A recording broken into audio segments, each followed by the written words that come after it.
of the Army Staff.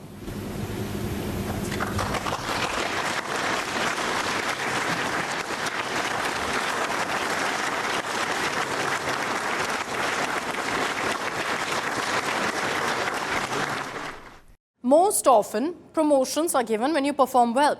That doesn't seem to be the case in Pakistan and for its government.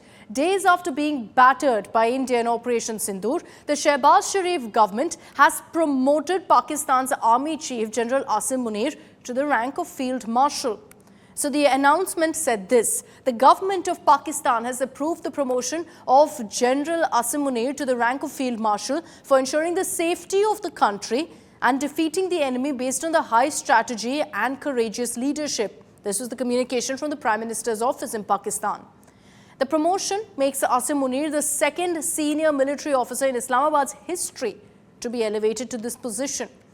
Mohammad Ayub Khan, who was the president of Pakistan from 1958 to 1969, was the first Field Marshal of Pakistan Army. It is worth noting, however, that Ayub Khan essentially promoted himself to the highest military rank in the army after having carried out a coup and installing himself as the president of the country in 1958.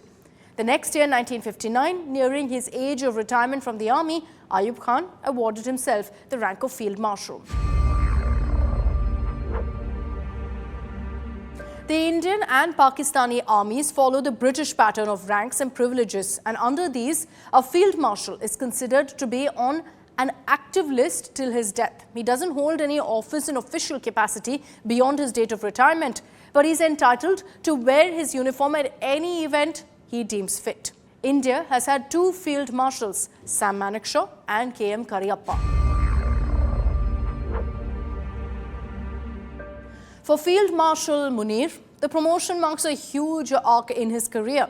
In fact, Asim Munir is the country's first madrasa-educated Pakistani Chief of Army Staff. He comes from a family of high-born Saids who trace their ancestry directly to Prophet Muhammad and who migrated to Pakistan in 1947.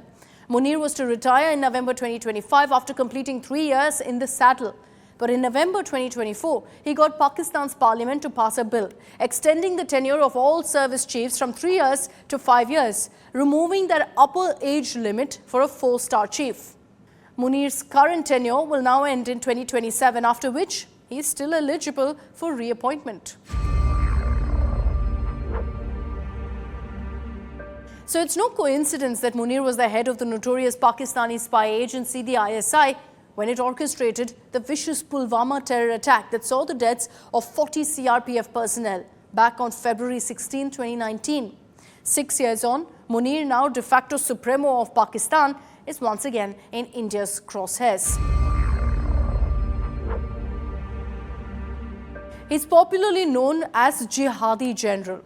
It's not just India but also Shehbaz Sharif that must not underestimate Asim Munir.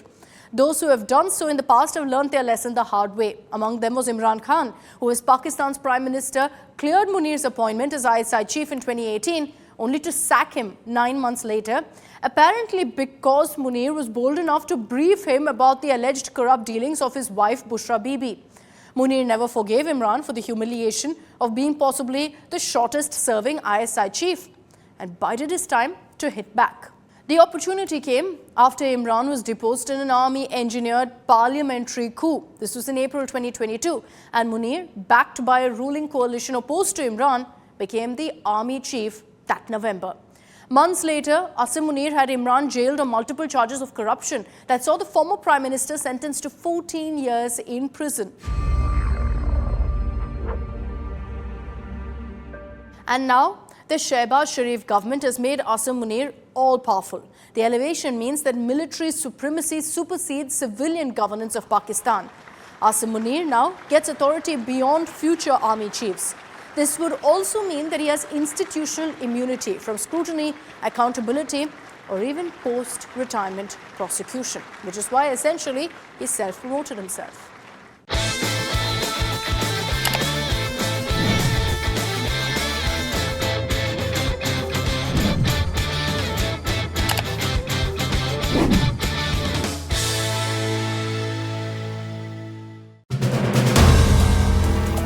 If you like the video, do like, comment, share and subscribe.